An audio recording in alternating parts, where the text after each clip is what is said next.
Hello, everyone. Thank you so much for watching or joining me today for WLBT Plus. My name is Cara Shirley. I am your digital news desk host. It is Monday, the 12th day of what month is it? Is August. Wow, the month is or the year flying by so quickly. I can't believe it is already August. But here we are on the 12th day of it. Actually, almost mid August, isn't it? Wow. So it is a gorgeous day outside right now. We got a few news stories to tell you about. Really, just kind of looking at a recap of what has happened this weekend here in the capital city, as well as some stories from around. Towns here in Mississippi. Going to give you an update on those. Before we do that, though, I want to go ahead and look outside, see what we're looking at. How about we look over Tylertown thanks to our Market Max camera? Here we go. Let me pull it up for you guys. So, excuse me, looking outside right now, really clear streets, but it is a beautiful day, blue skies, lots of sun out. And let's see, let's go ahead and look over Raymond right now with our WLBT tower. Check that out. Beautiful, beautiful day. Cannot complain. You'll be able to complain a lot later in the week because it's going to get a lot hotter, kind of like what it was before we had that little cool down last week, which it was actually kind of nice. You know, the humidity was down. It wasn't that bad. It was actually a nice day to be out. Angela here joining in from Pine Bluff, Arkansas. Hello, Angela. Thank you so much for tuning in. If you guys are watching on the app or our website, we do appreciate you very much tuning in there. But this is kind of what we call our interactive newscast. You guys can join in by asking questions, leaving any comments, or things like that. And you can do that on our social media channels. We prefer you go to YouTube, but you can also watch us on Facebook. We are live there. Like I said, any questions, comments, anything that you have, you can leave that right there. Kathy Ford saying good afternoon. Good afternoon to you, Kathy. So, yeah, go and check that out. Let me know where you're watching from. And if you're watching on Facebook or YouTube, let me know that as well. So let's go ahead and jump into some of the news that we have that has happened here over the weekend. And Amy Jones right there watching from McGee. Hello, Amy. Thank you so much for tuning in. So Jackson City Councilman Kenneth Stokes had a press conference this weekend talking about some of the many potholes that are in our area that drivers in the city are having to dodge on a what they're saying is a daily basis. So let me get this pulled up for you. Sorry about that. Here we go. So he introduced reporters to a family, he being Councilman Kenneth Stokes, introduced reporters to a family that claims that their tire blew out when they hit a pothole on Terry Road.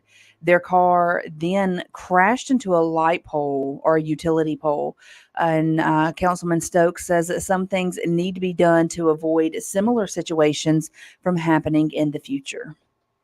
Whose ever responsibility it is to make the repairs, they should do it and grow up. Stop fussing and fighting with each other over nonsense. The citizens are the ones who suffer. Let's fix the streets where we have sewer problems or cuts and make sure that our citizens are safe. So, Councilman Stokes does plan to bring this up at the next city council meeting, and he says that the family will be there to share their story with the rest of the council members. We will definitely follow that for you and let you guys know what the outcome is. So, this week on I 55, a ramp is going to be closed. So, the Mississippi Department of Transportation says that they're going to close the I 55 southbound exit ramp to Nissan Parkway in Madison County, and it could be closed for up to 60 days. It's going to allow crews to perform work items associated with a bridge preservation project. So there's going to be some signs in place to alert southbound drivers of the closure and the detour, and which will direct traffic to Sowell Road and take I-55 north back to Nissan Parkway. So just make sure if you're driving in that area that you're using caution, you're paying attention to the signs. And if the detour is not good enough for you, then find an alternate route. But there will be signs up for you. There will be a place to tell you where to go for the detour and everything. April Williams tuning in from Star, Mississippi. That is the hometown of Faith Hill. I know that because of her song Mississippi Girl. But thank you so much, April, for tuning in. I appreciate you. So we told you last week of the very sad and tragic death of the Mississippi police officer from Summit, Mississippi. The officer's name was Troy Floyd. His visitation and funeral will be held tomorrow. And the announcements for it, here it is. So the public visitation is going to be from 11 a.m. to 2 p.m. Funeral services will be at 2 p.m., and that's going to be at the Bethel Temple Pentecostal Church. And then a burial will follow at the Bethel Temple Cemetery. So they are expecting a lot of people there. So just if you choose to pay your respects to the Officer Floyd. Again, visitation is at 11. The funeral will begin at 2, and it is at Bethel Temple Pentecostal Church, which is right outside of Brookhaven. April saying the prayers for law enforcement and their families. Thank you so much for that. I do appreciate you leaving your comments there. So some records that were obtained by us here at 3 on Your Side regarding the Jackson Zoo. So the records say that between the start of the year through mid-July, the zoo did report just over 8,300 visitors and around $40,000 in revenue. So that's roughly a $1,400 drop or 1,400 drop off in attendance compared to the same time frame the year before. So our team took a recent trip over there to the zoo to visit it, see what's happening over there. And there are multiple exhibits with empty or overgrown, including several of them near the entrance. You can see this here on your screen. So 13 more animals have also died since our March of 2023 investigation into the facility. City leaders considered defunding the zoo last year, but decided against it following a campaign to save the zoo. We've talked about the zoo a few times here on WLBT Plus. I know a lot of people have talked about how it should be moved over to LaFleur's Bluff State Park near the museums and all of the other stuff over there. When is the last time you guys have visited the zoo here in Jackson? It has been a long time for me. I'm not going to lie. The last time I remember visiting the zoo is when my oldest daughter, who's now 23, she was younger than at least 10 years old. So it has been several years since I have visited the zoo. Toy Thomas says, I don't understand why they don't move the zoo. Doesn't the governor do anything for the state? Thank you. Lisa here is saying that the zoo is sad that it needs to be moved to a safer place. Amy Jones says they honestly need to close it and move it. Where would you guys want to think you should move it to? Do you think that LaFleur's Bluff State Park is a good place?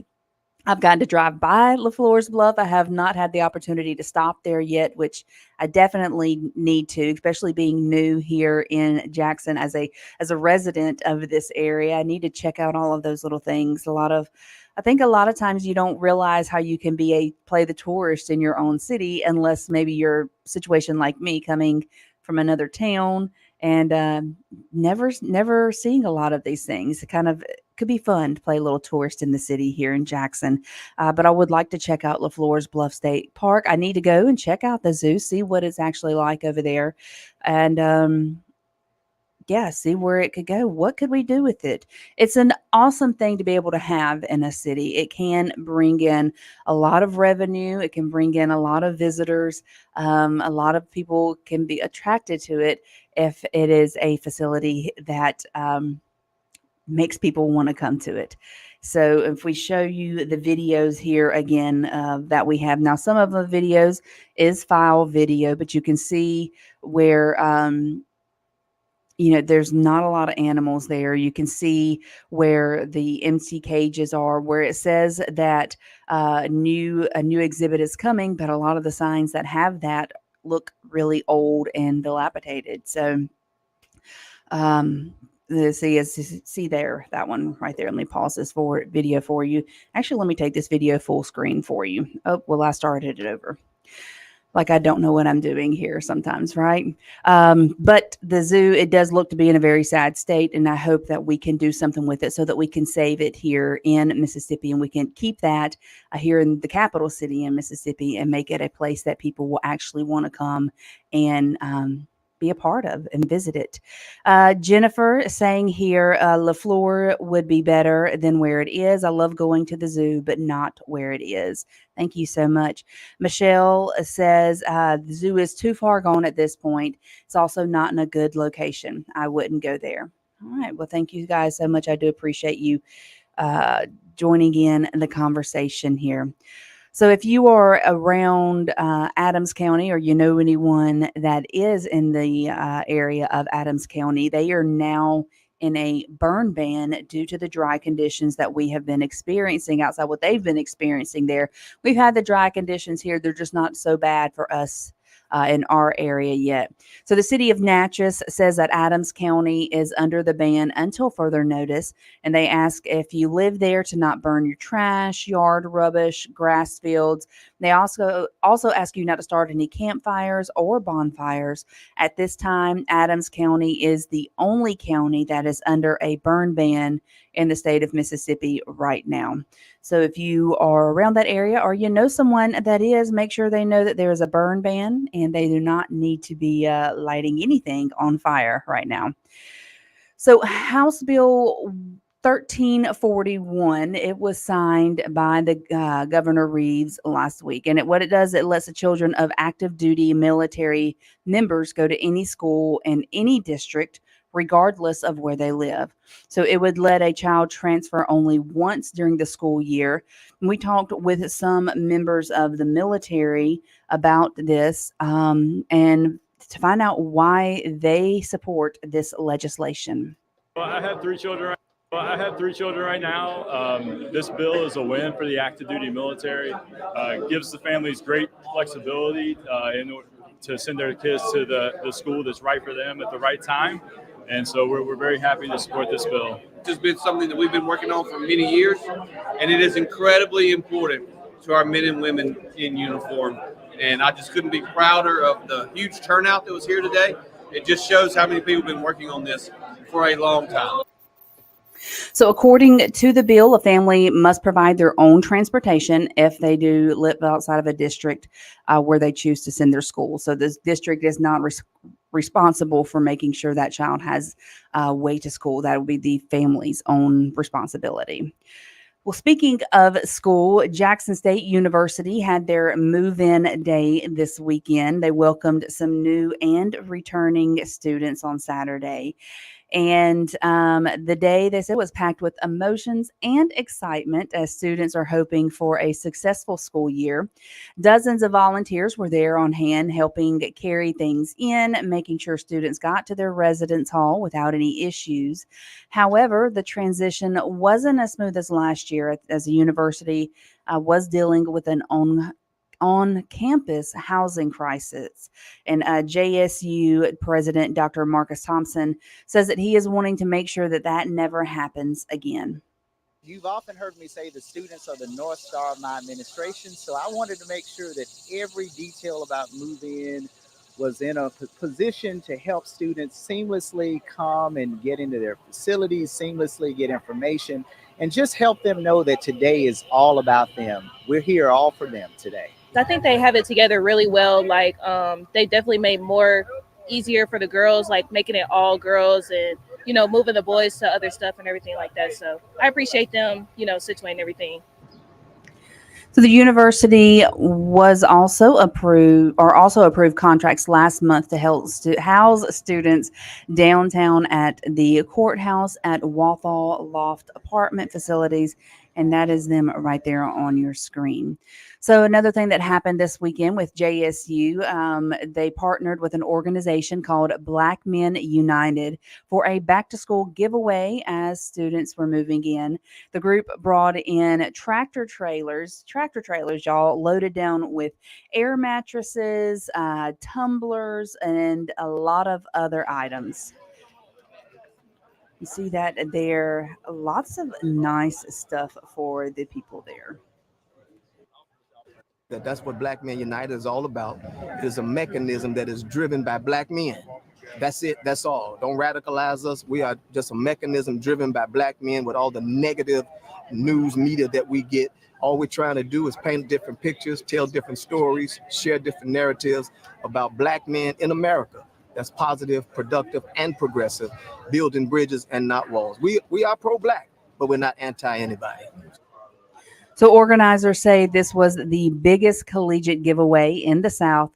Classes will begin at JSU 1 week from today. So next Monday, those kids are heading back to college and getting those classes underway over there. So we're going to tell you about a standoff that was happening on the coast now, taking a look down there near Long Beach. So the standoff started yesterday about 12:30 in the afternoon. That's when authorities were called to the home there in Long Beach. So investigators say 43-year-old Justin Brown had gotten into a dispute with his parents. And then when the police got there, they say that Brown fired in their direction, triggering an exchange of gunfire. So unfortunately, no officers were hurt, and the parents did manage to get out of the house safely. Then after multiple attempts to make contact with Brown, authorities ended up going inside the home and found him dead in there. Went to his bedroom, grabbed a pistol, started shooting in the house. The parents left. When our police officers arrived, two arrived and got out of vehicles. He came out and started shooting. Seeing all the different agencies here brings back a severely bad memory, and it's a horrible thing to think about that this is going on again in our community. So it's not clear yet who or what caused Brown's death. NBI is now handling this investigation. So before we head out today, let's look at our forecast real quick. Of course, normally we have somebody with our First Alert weather team come in and give you a look at your forecast, check on your forecast, and that's still going to happen from time to time, especially when we have those high alert weather days, First Alert weather days.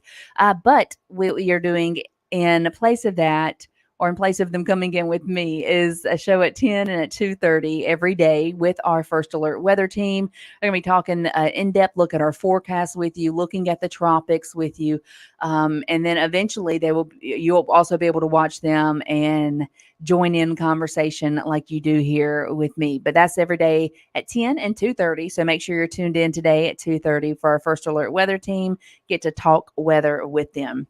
In the meantime, though, let me give you a quick check of your forecast. So let's look at what the temperatures are outside right now. We're looking in the mid 90s here. We got 94 in Jackson, 95 over in Vicksburg. Looks like Carthage and Monticello are the coolest places on the map right now with a 90 degrees.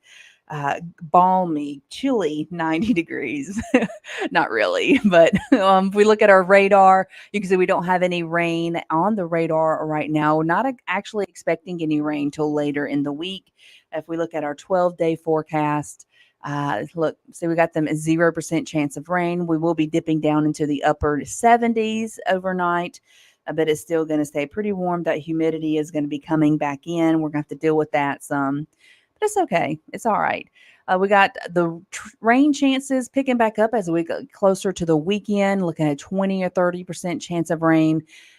We do need some rain because even though we are not in a drought situation right now, all of these dry days, dry temperatures, these dry days with these hot temperatures, they do help to increase our drought conditions. So we do need that rain. We look at tomorrow. We're looking at 99, a high of 99 tomorrow. Not fun. Make sure if you work outside that you are drinking plenty. You're getting in the shade if you can. Trying to get into an air-conditioned location every once in a while to try and cool off have your electrolytes when you're drinking. Just make sure you try to stay safe. So, guys, that is going to be the end of WLBT Plus today. We will have more tomorrow. We're going to be talking one day this week. Exciting. Going to be talking with Jordan Davis. He's going to be at the Brandon Amphitheater here in Brandon on Friday. And then also we've got others that we are going to be speaking with this week. Lots of stuff coming in. It's just today was a little condensed and just giving you a recap of the forecast of the news over the weekend. So make sure if you don't have it already that you download the First Alert weather app so that you can get those notifications on any changes in your forecast. And then also make sure you download the WLBT news app, because then you'll get those updates when we're going live. You'll get the updates with breaking news that as it comes in here to the station, and a lot of other stuff that way. You can watch all of our newscasts, which since the Olympics are over, kind of sad, but since the Olympics are over, you can catch all of our newscasts again. We don't have to preempt anything because of Olympics coverage. So all of our newscasts will be back on, and you can watch that through our app. You can watch it live, or you can watch them on demand. All right, guys, that is the end of LBT Plus. Thank you so much, Angela. I appreciate that. And I said, keep up the good work, Cara. I appreciate that very much. And then April says, thank you for giving us updates. Thank you for tuning in.